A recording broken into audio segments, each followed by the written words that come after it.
तो आज हम पढ़ेंगे पजेसिव्स के बारे में। पजेसिव्स क्या होते हैं? पजेसिव्स वो वर्ड्स होते हैं जिनको हम यूज करते हैं ऑनरशिप को शो करने के लिए। कोई चीज या कोई पर्सन किससे बिलोंग करता है ये बताने के लिए हम पजेसिव्स का यूज करते हैं। जैसे कि मैं आपके सामने एक सेंटेंस बोलूं, दिस इज माई कार, तो हमें किस वर्ड ने बताया कि ये कार मेरी है? माई वर्ड ने। तो माई यहाँ पर पजेसिव वर्ड है। ऐसे ही दिस इज योर कार, तो इस सेंटेंस में हमें योर ने बताया कि ये कार तुम्हारी है, तो यहाँ पे योर पजेसिव वर्ड है। तो पजेसिव वर्ड्स क्या क्या होते हैं? My, mine, our, ours, your, yours, his, her, hers, their, theirs, its, ये सब वर्ड्स पजेसिव्स होते हैं। तो अब हम ये देखेंगे कि पजेसिव्स एडजेक्टिव्स और पजेसिव प्रोनाउन के बीच में क्या डिफरेंस होता है। जैसा कि आपको मालूम है कि जो एडजेक्टिव होते हैं वो नाउन को डिस्क्राइब करते हैं, उन्हें हम डिस्क्राइबिंग वर्ड्स भी कहते हैं क्योंकि वो नाउन को डिस्क्राइब करते हैं। तो जो पजेसिव्स एडजेक्टिव हैं वो डिस्क्राइब करते हैं नाउन को, और जो पजेसिव प्रोनाउन होते हैं they take the place of a noun. जैसे कि कोई भी प्रोनाउन नाउन की जगह लेता है, नाउन को रिप्लेस करता है, वैसे ही पजेसिव प्रोनाउन भी नाउन की जगह लेते हैं। और सेकंड थिंग क्या है, जो पजेसिव एडजेक्टिव होते हैं वो हमेशा नाउन से पहले आते हैं क्योंकि वो नाउन को डिस्क्राइब करते हैं और नाउन से पहले आते हैं। लेकिन जो पजेसिव प्रोनाउन होते हैं वो यूजुअली आमतौर से नाउन के बाद यूज किए जाते हैं।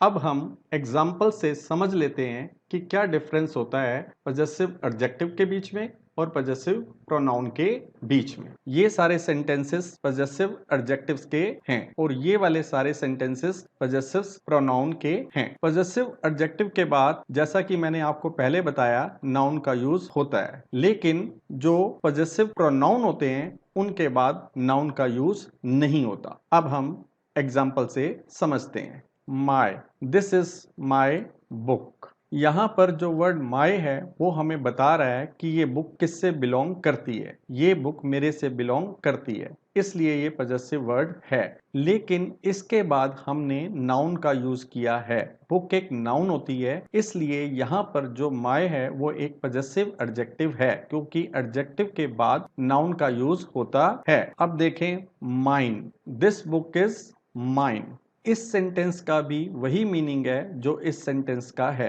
ये बुक मेरी है, यहाँ पर भी हम कह रहे हैं ये बुक मेरी है, लेकिन माइन के बाद कोई भी नाउन का यूज नहीं हुआ है, इसलिए यहाँ पर जो माइन है वो पजेसिव प्रोनाउन है क्योंकि प्रोनाउन नाउन की जगह लेते हैं, वो डिस्क्राइब नहीं करते नाउन को। सेकंड सेंटेंस को देखें, our, this is our car, ये कार हमारी है। यहाँ पर भी ये जो आवर वर्ड है हमें बता रहा है कि ये कार हमारी है। इसके बाद हमने नाउन का यूज किया है। कार एक नाउन है, इसलिए यहाँ पर ये जो वर्ड आवर हमने यूज किया है ये पजेसिव एडजेक्टिव है। अब हम आवर्स को देखते हैं। This car is ours. यहाँ पर आवर्स के बाद हमने किसी नाउन का यूज नहीं किया।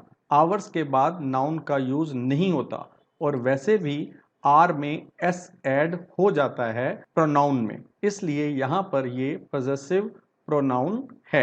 अब नेक्स्ट एग्जांपल को देखें, इज दिस योर पेन, क्या ये पेन तुम्हारा है? तो यहाँ पर हमने वर्ड यूज किया है योर, कि ये पेन तुम्हारा है, तुम्हारे से बिलोंग करता है। लेकिन इसके बाद भी हमने पेन का यूज किया है जो एक नाउन है, इसलिए ये वर्ड यहाँ पे योर एक पजेसिव एडजेक्टिव है क्योंकि ये डिस्क्राइब कर रहा है नाउन को, पेन को।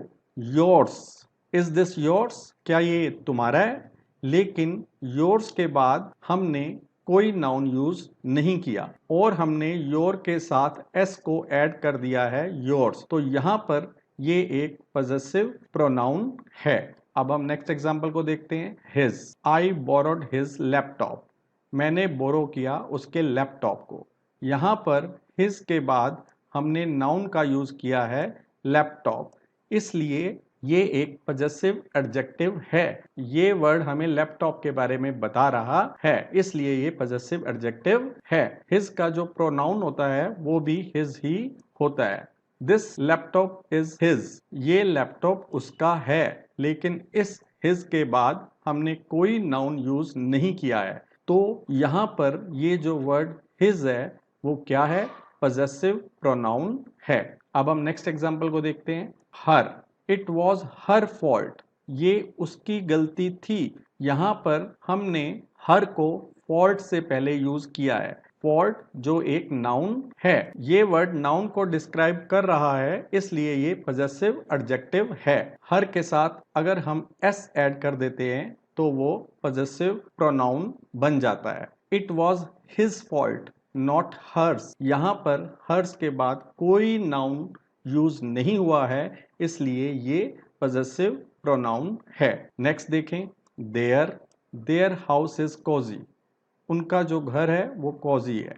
यहाँ पर हमने देयर के बाद हाउस का यूज किया है। हाउस एक नाउन है, इसलिए यहाँ पर जो वर्ड देयर यूज किया गया है वो पजेसिव एडजेक्टिव है।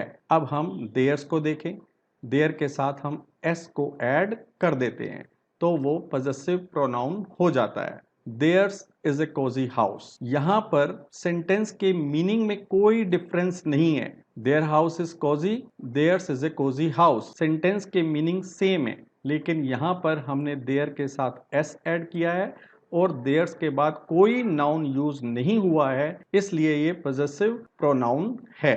नेक्स्ट एग्जांपल को देखते हैं। इट्स, याद रखें इट्स के साथ एपोस्ट्रोफी नहीं लगाई जाती। अगर हम एपोस्ट्रोफी लगाते हैं तो उसका मीनिंग इट इज या इट हैज हो जाता है। पजेसिव वर्ड में हम एपोस्ट्रोफी का यूज नहीं करते। The dog was wagging its tail, यहाँ पर हमने इट्स के बाद नाउन का यूज किया है टेल, तो ये जो वर्ड इट्स है ये नाउन को डिस्क्राइब कर रहा है, इसलिए ये यहाँ पर पजेसिव एडजेक्टिव है। और we avoid using its alone as a possessive pronoun, हम इट्स का यूज अकेले प्रोनाउन के रूप में नहीं करते हैं।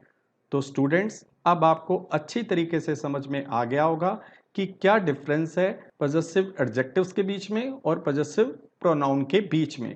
जो पजेसिव एडजेक्टिव होते हैं उनके बाद हम नाउन का यूज करते हैं, लेकिन पजेसिव प्रोनाउन के बाद हम किसी नाउन का यूज नहीं करते। जो प्रोनाउन होते हैं वो नाउन की ही जगह ले लेते हैं, वो नाउन को ही रिप्लेस करते हैं, लेकिन जो एडजेक्टिव्स होते हैं वो नाउन को डिस्क्राइब करते हैं। तो स्टूडेंट्स, अब आपको ये पूरा क्लियर अच्छे तरीके से हो